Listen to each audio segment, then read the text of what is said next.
인생의 중요한 일들이 참 만남을 통해 이루어진다 하는 생각을 하게 됩니다. 여러분들의 인생에도 하나님이 참 중요한 만남들을 많이 허락하셨을 것이다, 그렇게 생각합니다. 그 만남 가운데 우리 인간들 사이의 중요한 만남은 배우자의 만남, 정말 중요하다고 말하지 않을 수 없을 것 같아요. 근데 사실 제일 중요한 만남은 저는 예수님과의 만남이 아닐까 생각합니다. 왜냐하면 그 만남이 그 인생을 결정적으로 좌우하기 때문이죠. 우리는 이제 요한복음 1장 저희가 묵상, 오늘이 마지막 묵상인데요. 물론 앞으로 20장을 더 가야 되기는 하지만 예수님과 첫 번째 제자 그룹이 만나는 이야기들을 같이 묵상했습니다. 이제 오늘 본문은 예수님께서 두 번째 제자 그룹과 만나는 이야기, 빌립과 나다나엘과 만나는 이야기가 기록되어져 있는데, 이 만남을 통해서 우리 주님께서 얼마나 놀라운 일들을 행하고 계시는가 함께 묵상해 보도록 하겠습니다. 43절을 보면 예수님이 갈릴리로 지나가시다가 빌립을 만나십니다. 그리고는 자신을 좇으라 이렇게 말씀하셨죠. 이미 언급했던 대로 여기서 좇는다라고 하는 이 표현은 예수님의 제자가 된다는 말입니다. 요한은 예수님이 이 명령하신 후에 빌립과 만나서 어떠한 이야기를 하셨고 어떤 펠로우십을 하셨는지에 대해서 요한복음 정말 하나도 말해주지 않습니다. 다만 그 만남의 결과로 빌립에게 어떤 인식의 변화가 일어났는가, 그리고 그 변화가 그로 하여금 어떤 행동을 하게 만들었는가에 대해서만 우리에게 이야기해 줄 뿐입니다. 45절을 같이 읽겠습니다. 45절 같이 읽습니다. 시작.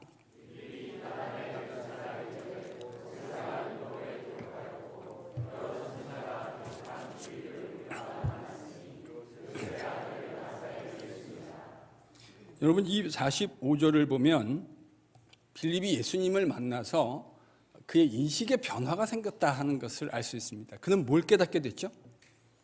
예수님이 구약이 이야기했던, 모세와 선지자가 이야기했던 바로 그 메시아다 하는 사실을 이 짧은 교제 안에서 깨닫게 됐어요. 그리고 깨닫게 되고 난 후에 그의 행동에 변화가 일어났다. 근데 여러분, 이 이야기를 잘 묵상해 보면 첫 번째 제자 그룹이었던 안드레가 했던 것과 너무나 유사합니다. 안드레도 주님을 만나고 주님이 메시아인 걸 깨닫고 난 다음에 그 인식의 변화가 일어난 다음에 그가 예수님을 형제에게 예수님을 전해주지 않습니까? 그것과 똑같은 내용의 일이 지금 이 본문 안에 일어나고 있습니다. 그 짧은 만남에서 주님에 대해서 그가 얼마나 속속들이 알았겠습니까? 그런데 그럼에도 불구하고 그는 주님에 대해서 알아야 할 가장 중요한 사실을 알게 됐어요. 그게 뭐죠? 예수님이 구약이 말씀하셨던 바로 그 메시아이시다. 율법과 선지자가 이야기했던 바로 그 메시아, 예수님의 정체가 바로 그거란 사실을 알게 된 거죠. 그래서 그 속에 그의 마음속에 예수님이 메시아라고 하는 확신에 꽉 차 있었습니다. 어떻게 알 수 있는가? 안드레랑 빌립에게서 공통점이 있죠. 예수님이 메시아라는 걸 알게 된 다음에 그는 즉각적으로 자기에게 가장 친한 형제 혹은 친구를 찾아갑니다. 안드레에게는 베드로, 형 베드로였고요. 빌립에게는 아마도 그의 가장 친한 친구가 나다나엘이었던 것 같습니다. 그는 그를 찾아가서는 자신이 메시아를 만났노라고 이야기합니다. 빌립으로부터 예수님에 대한 이야기를 듣게 된 나다나엘은 상당히 시니컬한 반응을 보이게 됩니다. 46절을 같이 읽도록 하겠습니다. 46절입니다. 시작.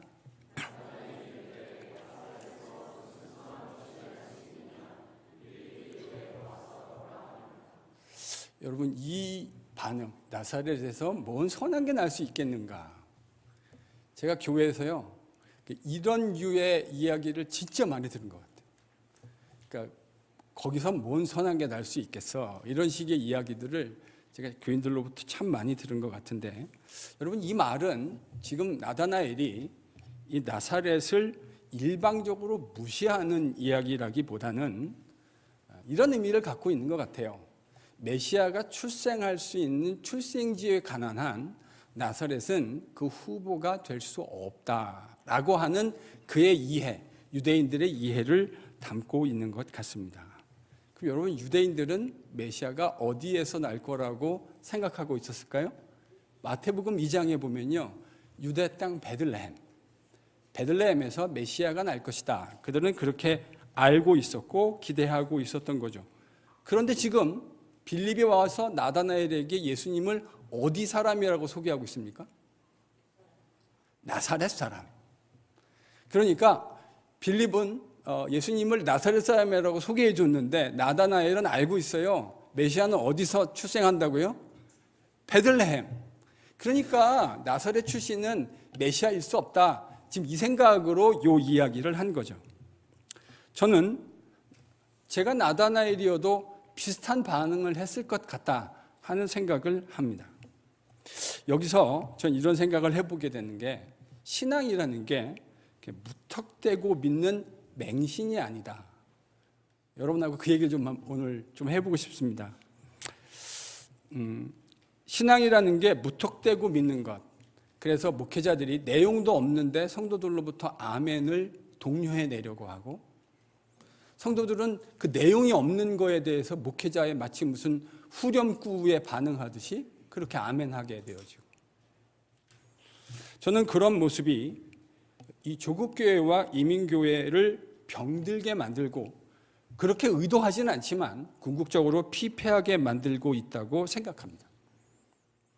성경에 대한 진지한 질문과 또 그것에 대한 탐구와 연구, 그리고 성찰을 요구하지 않은 채 무조건 믿으라고 요구하는 행태가 그들의 의도와 관계없이 결과적으로 진리에 대해서 둔감하고 진리에 대해 관심 없는 성도들을 결과적으로 만들어낸 것이 아닌가 하는, 목사로서 스스로에게 뼈아픈 매를 치지 않을 수가 없어요. 그렇게 비이성적인 태도로 일관하고 질문하는 성도들은 관심이 없거나 믿음이 없는 성도로 몰아붙이니, 합리적인 질문을 하는 사람들, 기독교에 대해서, 교회에 대해서 회의적인 생각을 가질 수밖에 없는 것 아니겠습니까? 저도 참 질문이 많은 사람인데, 제가 예수님을 믿고 난 다음에 성경이라는 것을 진지하게 읽어보기 시작했어요. 그러니까 질문이 나올 수밖에 없죠. 성경에 얼마나 우리가 모르는 것들로 가득해 있습니까? 질문을 하는데 공동체에 있는 청년들이 그 질문을 좋아하지 않아요. 그러니까 한국은 그런 정신이 있잖아요. 그 목사님이 말하면 그냥 꾹꾹 믿으면 되는 거지, 뭐 그런 거에 질문을 하고 그래. 그래서 이런 합리적 질문을 던지는 사람이 마치 신앙이 없고 비신앙적인 것처럼 그렇게 생각하더라고요. 근데 저는 정반대로 생각합니다. 여러분, 질문이 생긴다는 건 관심이 있다는 이야기고, 하나님 말씀이 진리라고 믿으니, 예수님이 구세주라고 믿으니 그 안에서 수많은, 그전에는 생기지 않았던 질문들이 생기는 것, 너무 당연한 이야기 아니겠습니까? 저는 목사로서요, 진짜 제 고민은 수도 없는 이야기를 하는데 일절 질문하지 않는 성도들입니다. 둘 중에 하나겠죠. 완벽하게 아시기 때문에 질문할 필요가 없거나, 아니면 진리에 전혀 관심이 없거나.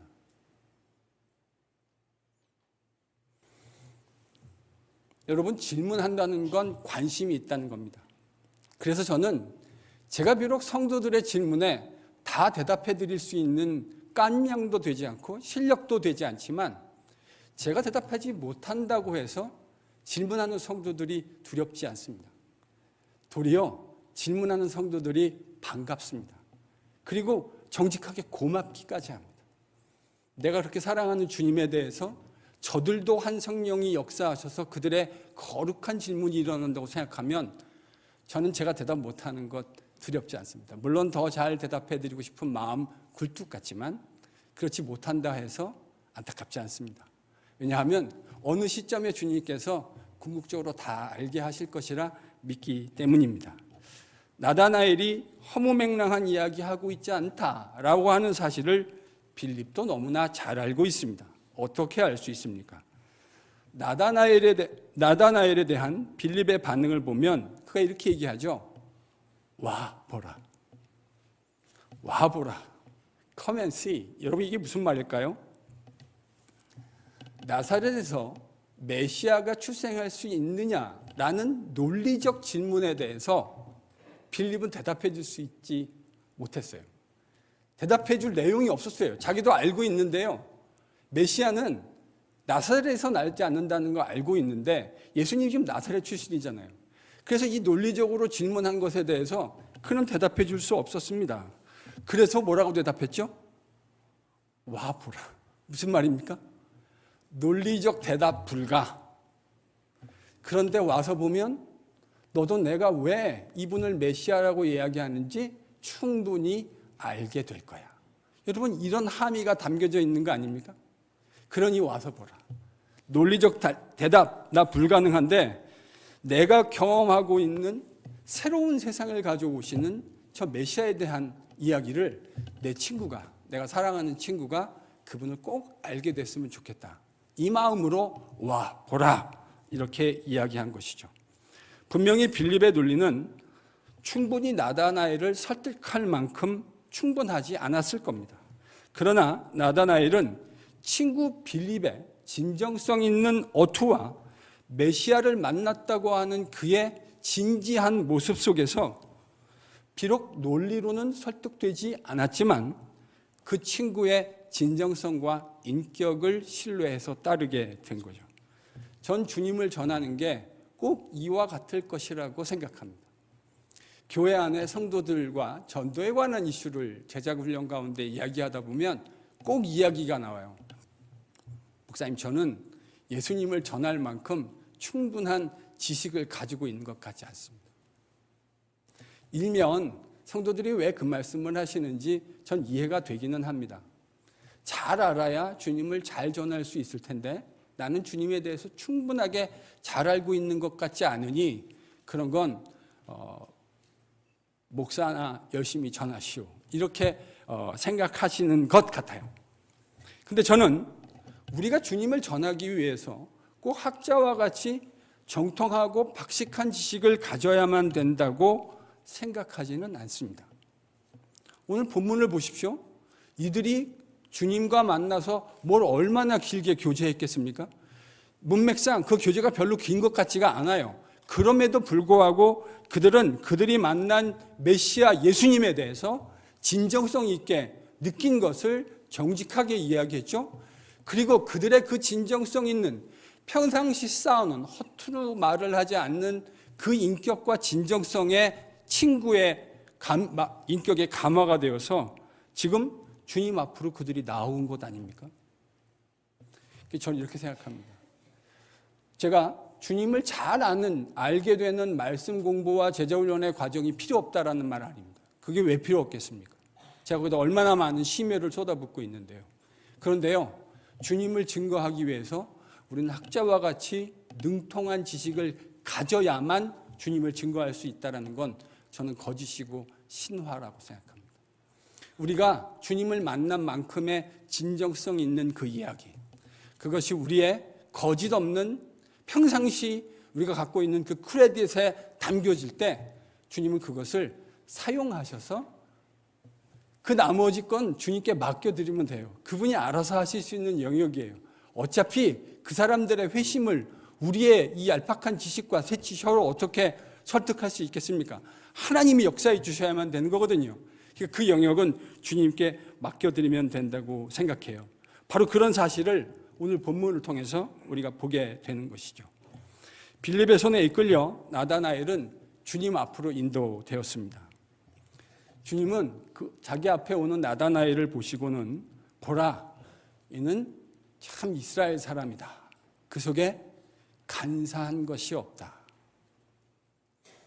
제가 읽는 복음서 성경에서 예수님으로부터 이런 칭찬을 받는 사람이 많지 않습니다. 예수님이 그에 대해서 어떻게 보면 상당히 높은 점수를 주신 거죠. 근데요, 이 이야기를 막상 듣고 있던 나다나엘은 눈이 동그래졌을 겁니다. 그리고 뭐라고 말하냐면, 아니 저를 어떻게 아십니까? 그때 주님께서 48절에 수수께끼와 같은 말씀을 하십니다. 48절 같이 읽겠습니다. 같이 읽죠. 시작.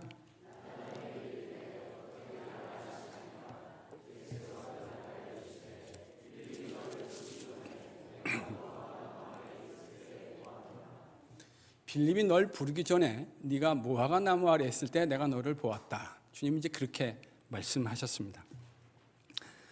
문맥이 다른 우리들은 이 이야기 들을 때 이 말이 참 수수께끼같이 들립니다. 근데 이 말을 이해하려면 여러분 구약 성경을 좀 이해하실 필요가 있어요.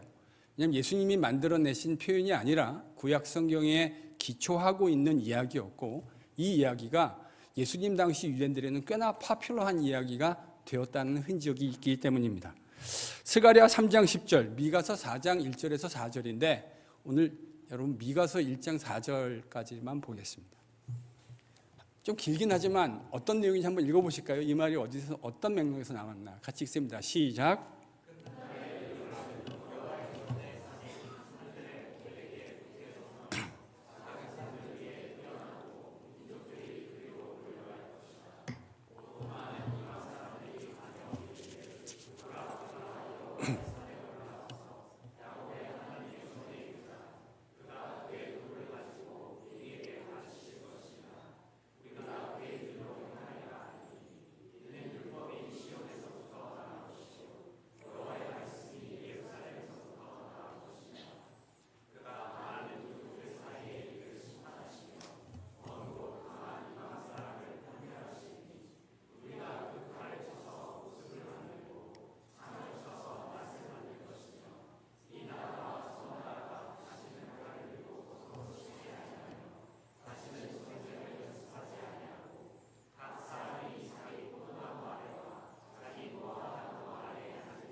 감사합니다. 좀 길죠? 근데 여러분 이 이야기는 되게 유명한 이야기예요. 왜냐하면 또 정확하게요, 그 글자 토시 하나, 히브리어로 글자 토시 하나 다르지 않는 내용이 이사야 2장에 또 나오기 때문입니다. 그러니까 그만큼 성경에 많이 나온다는 건 유명하다라는 이야기고, 이 내용은 무슨 말이냐면 시작의 끝날에 말일에, 그러니까 하나님이 왕으로 통치하실 마지막 날에 있을 일을 선지자들이 예언하고 있는 내용입니다. 그래서 성전이 예루살렘에 회복되어지고 이스라엘 백성들이 다시 하나님 백성으로 회복되어지는, 그리고 그 회복의 그림을 전쟁이 그치는 것으로, 그래서 전쟁에 사용되었던 무기들이 다 없어지는 샬롬의 세상을 말씀해주고 있는 내용입니다. 근데 그 전쟁이 그치고 샬롬이 임한다고 하는 거를 4절에 오늘 뭐라고 얘기하고 있냐면, 어디에 앉는다고요? 포도나무와 무화과 나무 아래에 앉는다. 전쟁이 그치니까 더 이상 전쟁할 때는 용사들이, 장정들이 다 무기 들고 싸우느라고 정신이 없을 텐데, 샬롬의 세상이 오니까 무기를 다 내려놓고 어디에 앉는다고요? 포도나무와 무화과 나무 아래에 앉게 될 것이다. 샬롬의 세상을 누리게 될 것이다 라는 문맥에서 이 이야기가 등장하는 거예요. 나중에 후기 랍비 문헌을 보면 유대인들은 하나님이 이루실 이 샬롬의 세상을 꿈꾸며 무화과 나무 아래에 앉아서 율법을 연구하고 있었다라고 하는 내용의 언급들이 등장합니다. 그러니까 나다나엘이 무화과 나무 아래에 앉아 있을 때 내가 너를 봤다라는 주님의 말씀은 이런 뜻이 될 겁니다. 나다나엘은 늘 그랬던 것처럼 마음에 간사함이 없는 하나님의 나라가 임하기를 간절히 소망하고 있던 거룩한 유대인이었는데, 그날도 무화과 나무 아래에서 하나님이 말씀하신 이 예언의 말씀을 따라 그가 왕으로 등극하시고 이루실 궁극적인 샬롬을 세상을 꿈꾸며 하나님 말씀을 묵상하고 있는데, 바로 그 순간에 주님이 자기를 봤다는 거 아닙니까? 뭐를 의미할까요? 묵상을 떠벌리면서 하는 사람이 누가 있습니까? 묵상이란 속으로 묵상하고 생각하는 침묵의 과정 아닙니까? 그런데 자기가 그 속에서 묵상했던 내용을 주님은 정확하게 알고 계셨던 거죠. 자기 마음이 어떤 것인지 마치 그것을 영상으로 확인한 것처럼 주님이 정확하게 꿰뚫어 보고 말씀하신 겁니다. 그러니 이 주님의 말씀을 듣고 난 나다나엘 뭐라고 고백하죠? 당신은 하나님의 아들이시고 이스라엘의 진정한 왕이십니다. 빌립이 말했던 내용이 허언이 아니라고 하는 사실, 그가 진짜 메시아라는 사실을 그는 예수님을 만나서 깨닫게 된 겁니다. 그런데 주님은 여기서 그치지 않고 더 놀라운 말씀을 해주십니다. 그것을 51절이 설명하고 있죠. 여러분 51절 같이 한번 읽겠습니다. 본문 51절입니다. 시작.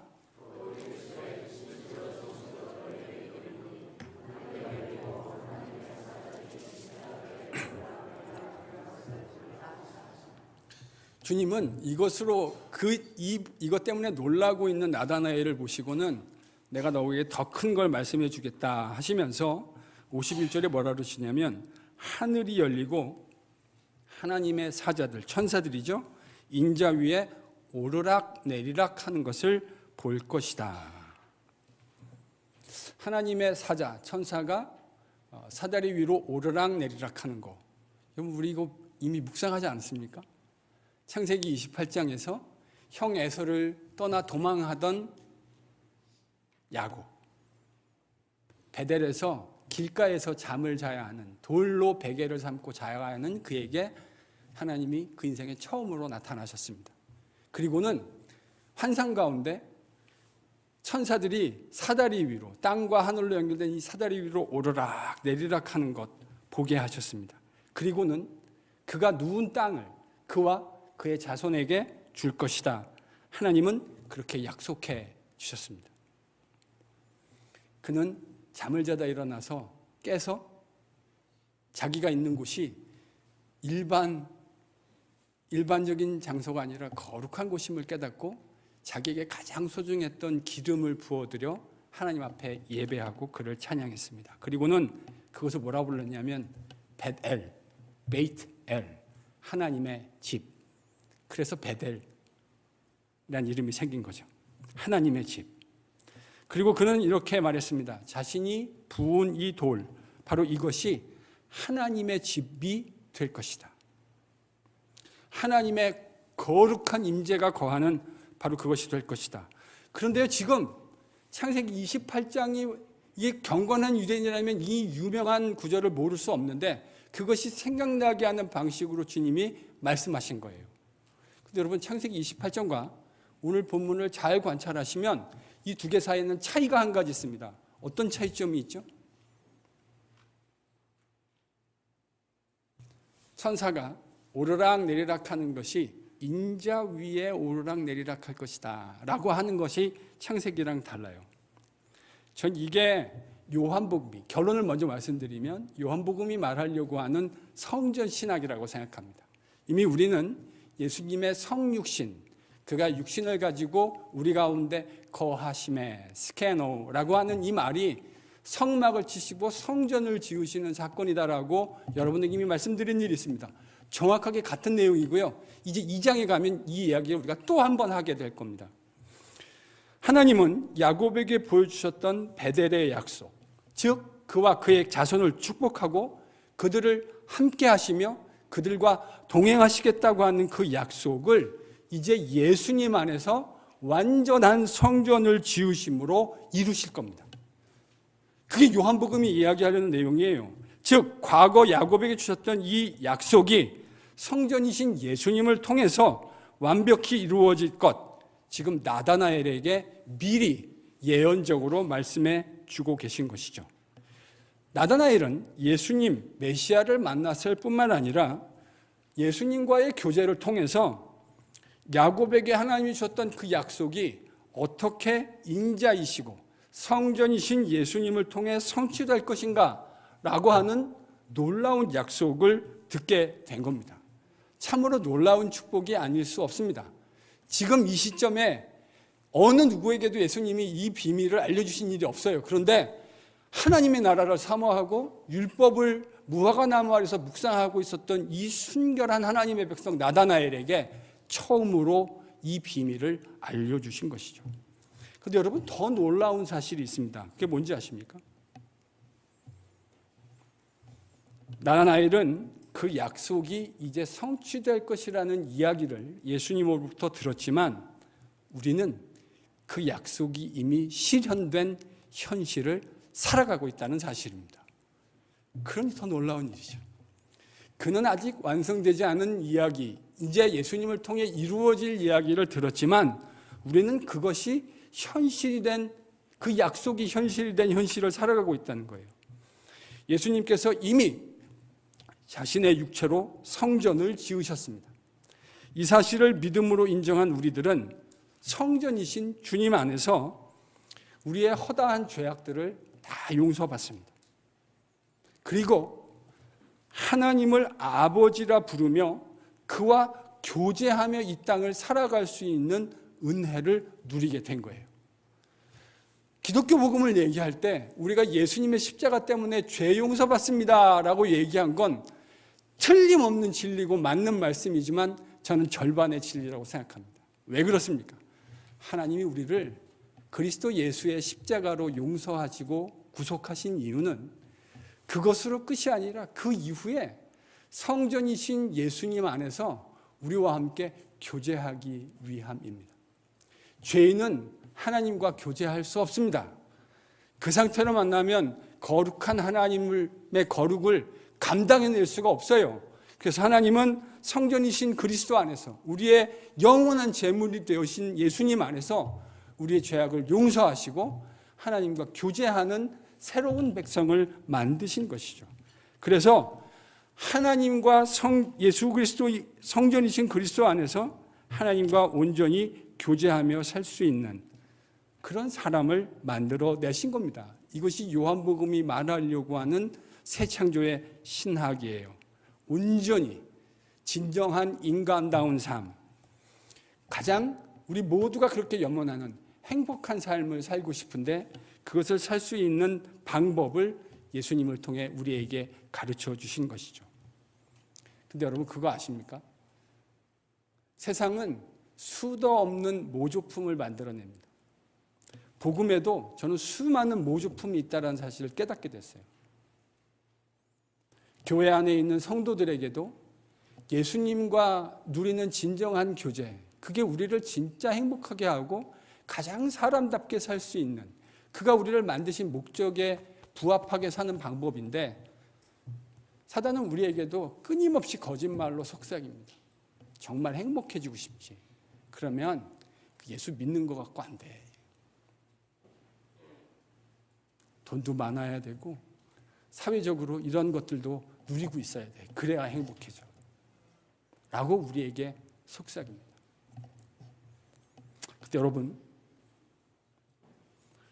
우리 가운데는 상대적이긴 하지만 그것들을 비교적 많이 가지고 계신 분도 계실 수 있을 것이라고 생각합니다. 정말 행복해지셨습니까? 내가 생각하는 그거를 내가 가지게 되면 그것이 물질이든 어떤 것이든 그걸 가지게 되면 행복해질 거라고 세상은 우리에게 얘기하는데 더러 가지신 분들도 계시잖아요.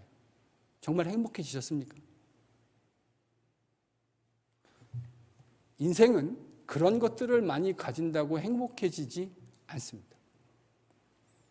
저는 복음의 제 삶을 걸어야 되겠다고 결단한 이유가 이거예요. 진짜 인간이 행복해지는 방법은 하나님이 만들어 놓으신 하나님과 생명의 근원이신 그 아버지와 교제하는 것을 통해서만 누릴 수 있는 거예요. 아무리 많이 가져도요, 이게 없는 사람은 그 영혼 깊은 곳에서 우러나오는 그 드라이함을 감당해낼 수가 없어요. 세상이 그렇게 부러워하는 것들을 내가 속 가졌다 하더라도 그 공허함이 있잖아요. 영혼 안에서 나오는 그 공허함. 이건 주님과 교제하는 사람, 주님과의 그 교제를 통해서만 전 해결될 수 있다는 사실을 깨닫게 됐어요. 경험하게 됐어요. 돈이 좀 많지 않아도요, 인생을 얼마나 행복하게 살 수 있는지 모릅니다. 세상이 부러워하는 명예를, 저 사람이 뭘 행복할까라고 하는데도 불구하고 세상이 이해할 수 없는 행복을 가지고 사는 사람들을 저는 수도 없이 많이 봤어요. 세상적 관점에서 그는 하나도 행복해 보이지 않는데 그의 마음속에 그리스도 예수로 말미암는 영원한 영생수이신 그리스도가 만들어내는 그 샘물로 말미암아 그의 영혼이 얼마나 풍성해 살아가는지 제가 한두 사람을 본 게 아니에요. 여러분, 이게 바로 요한복음이 말하는 영생입니다. 죽은 다음에만 누릴 수 있는 생명이 아니고 성전이신 예수님 안에서 하나님과 교제하는 사람 누구나가 누리는 생명, 이것이 바로 영생이죠. 누구에게 이런 권세를 주셨습니까? 영접하는 자, 곧 그 이름을 믿는 자들에게는 하나님의 자녀가 되는 권세를 주셨느니라. 영접하는 자, 예수 그리스도의 이름을 믿는 자들에게 참 성전이신 그리스도 안에 들어가 아버지와 함께 교제하는 놀라운 특권, 하나님은 우리에게 그리스도 안에서 허락해 주셨습니다. 혹 이 자리에 아직까지도 이와 같은 진리를 알지 못하는 분이 계시다면 지금 이 자리가 여러분의 인생에서 이 진리를 받아들이는 순간이 되실 수 있기를 축복합니다. 하나님이 그러한 은혜를 여러분의 닫혀진 영적 눈을 여셔서 이 영적 진리가 어떤 것인지 보게 되실 수 있기를 축복합니다. 이미 알고 있는 우리들은 일이 어찌민가, 하나님이 왜 나에게 이런 놀라운 은혜를 허락해 주셨는가 하는 사실을 깨닫고 하나님께 감사하실 수 있는 시간이 되실 수 있기를 축복합니다. 우리는요, 이렇게 놀라운 주님의 약속이 현실이 된 그 현실을 살아가고 있는 사람들입니다. 그래서 바로 그런 이유 때문에, 내가 거룩하기 때문에 하나님과 교제하는 것이 아니라 하나님이 나를 용서해 주시고 자녀로 받아주셔서 이 놀라운 관계를 누리게 되었기 때문에, 그래서 그 하나님과 함께 어울릴 수 있는 사람의 모습으로 거룩을 추구하며 살아가게 되는 거예요. 제가 주님과 교제하면 주님이 저에게 요즘 제일 많이 하시는 말씀이 이 말씀입니다. 이 목사야, 나는 네가 거룩하기를 원한다. 네가 정결하기를 원한다. 주님이 요즘 저에게 제일 많이 하시는 말씀이세요. 사람들은 네 안에 있는 겉으로 나타나는 말과 행동을 보지만 나는 네 마음을 보지 않냐. 난 네가 정결하고 거룩했으면 좋겠다. 여러분, 우리 그리스도인들의 실력은 세상과 구별되는 탁월함에 있지 않습니다. 저는 그리스도인의 능력이 세상과 다른 거룩함에 있다고 생각해요. 하나님은 우리가 세상과 달라지려고 하는 이 거룩함을 사용하셔서 하나님이 이루실 놀라운 일들을 저는 이루어낼 것이라고 믿습니다. 교회가 오늘날 교회됨의 모습을 잘 보여주지 못하는 이유는 교회가 너무나 세상을 닮아 있기 때문입니다. 교회 안에 있는 목사도, 교회 안에 있는 성도들도 어쩜 그렇게 세상을 닮아 있는지 몰라요. 여러분, 이게 우리가 싸워야 할 가장 큰 영적 싸움입니다. 저에게도 이 싸움이 날마다 치열해요. 세상이 저에게 세상하고 똑같은 편안한 넓은 길을 가라고 얼마나 속삭이는지 몰라요. 근데 주님은 저에게 이렇게 말씀하세요. 난 네가 정결하고 깨끗한 그릇이었으면 좋겠다. 네가 성결한 길을 걸어가면 좋겠다. 여러분, 이 거룩함과 성결함이 세상과 교회를 바꾸어내는 하나님의 거룩한 도구가 될 줄로 믿습니다. 우리 거룩합시다. 주께서 우리를 성전에서 예수님과 함께 살 수 있는 이 놀라운 은혜를 주셨으니 우리가 마땅히 거룩함을 추구해야 하는 것이 너무 당연한 일 아니겠습니까? 옆에 있는 분에게 권면하겠습니다. 한 분도 빠짐없이 권면하십시오. 좀 길어요. 두 번으로 끊어서 가겠습니다. 한 번에 다 안 갑니다. 자, 옆에 있는 분에게 권면해 주십시오. 당신은 성전이신 주님 안에서 다시요. 안 하시는 분들이 제가 보이는데, 당신은 성전이신 주님 안에서 아버지와 교제하는 거룩한 피조물입니다.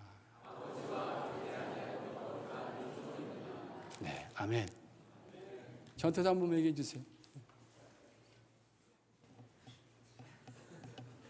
어쩌자는 겁니까? 저와 여러분은 성전이신 주님 안에서 하나님 아버지와 교제하는 거룩한 피조물입니다.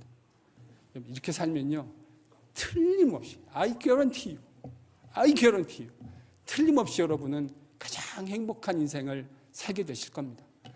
하나님 우리를 그렇게 만들어놨거든요. 하나님 우리를 그렇게 만드셨다고요. 아버지와 교제하는 사람만이 가장 행복한 인생을 살아갑니다.